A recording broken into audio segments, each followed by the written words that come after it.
Today is Friday, and something is shifting. And today, Holy Spirit is uncovering something. Keep in mind, today is all about a fundamental truth. And pedophiles, wife beaters, these weird, mean dictators who have taken all cults hostage. Today is revelation. And I was getting ready to just get up and go and get my day started. And being obedient, like my brother, Dean Obidala, I heard his voice and I heard Cory Booker this morning while my husband was in the bathroom. He was listening to satellite radio. I don't know who, I think it was Dean Obidala. And I heard Cory Booker, the man from New York, New Jersey, wherever he from. And it just gave me chills. He was passionately, I believe he was on the floor of Congress representing his district, the people that sent him to Congress. And today I showed up to be a mentor to anybody who's willing and ready to see something different in government. This is the time. This is the time for new energy all across the planet. And so I want to speak to somebody who's had a dream of coming out of the hood, becoming somebody, being seen.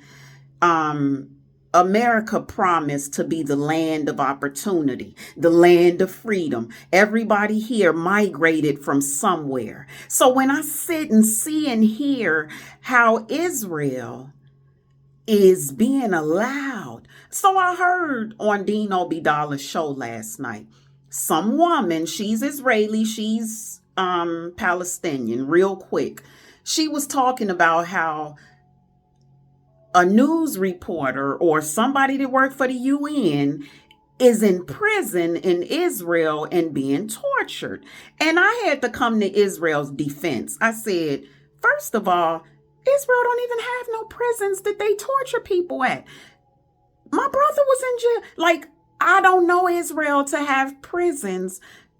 And to Israel's defense, Israel's prison system ain't about nothing. I mean, to me, it's the best prison system ever. So when I hear that they torturing people that's going to give aid to the Palestinians, they killing people, and the story I heard, it was gut-wrenching.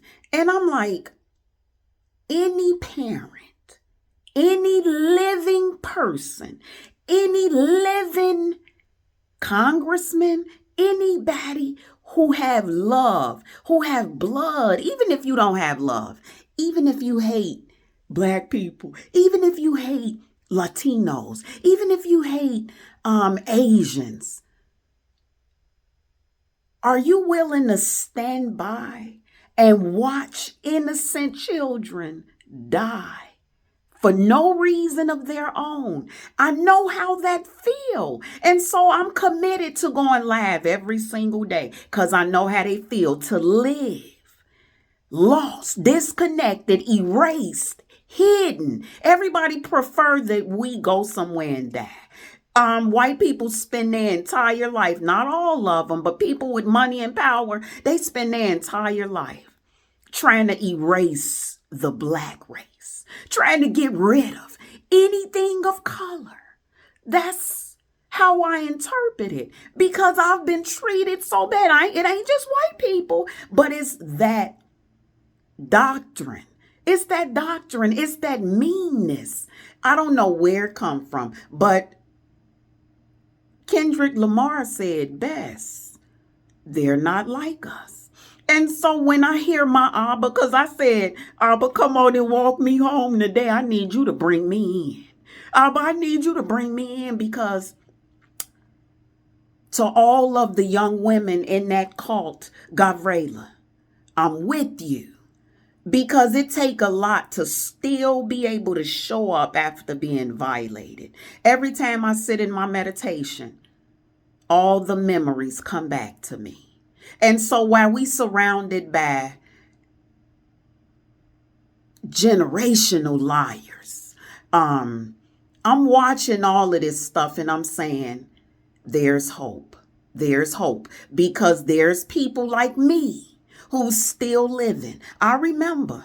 I took everything I just said. When my son started complaining, I say, baby, shut up, because you still here.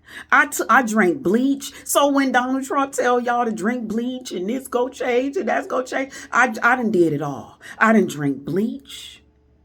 I done took all kind of pills trying to kill myself. And so when I hear my girls that grew up with me saying, I told myself, if that's the life I had to live, I'd rather die. And so I am so excited. I feel so good, because right now, when I look at myself, can I tell you who I feel like? I feel like India Ari today. I feel like Sade. I feel like Beyonce. I feel like Serena Williams. I feel like hold on, let me take a minute, because I know she's pulling this one.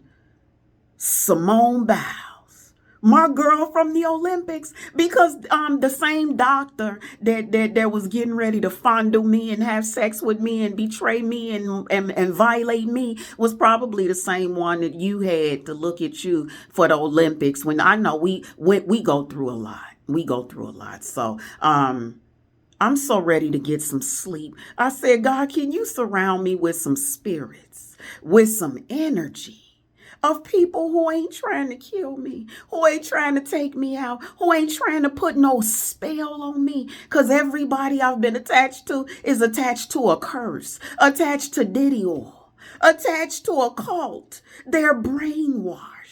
And so all of that little stuff that old girl calling herself somebody's imam, and somebody call it, all of them connected to a curse, okay? And so God used all of them. And he said, I'm going to use you because you the only one strong enough, focused enough, committed enough. You got skin in the game. You ain't gonna run. You ain't gonna get hooked on the drugs they trying to sell you. You ain't gonna sell your target. They out here trying to recruit prostitutes. And they sent that old wrinkled 70-something-year-old and then gonna call around trying to recruit other people that know me. And I said, y'all can get on her thing if y'all want to. Let her go. Because we have choices in everything. Thank you, witch, old witch. Thank you, young witch. I didn't get my witch game up. So today, this one is called, hold on, Esther, what should I call this one? And while I wait for an answer, and then I'm going to close this one out. Thank you, Abba, for walking with me this morning. Esther, what should I call this one? Okay, the warning. Esther said, call this one the warning. 007, 777s. But say, because we about to break everybody's banks. So we gonna call this one the real bank.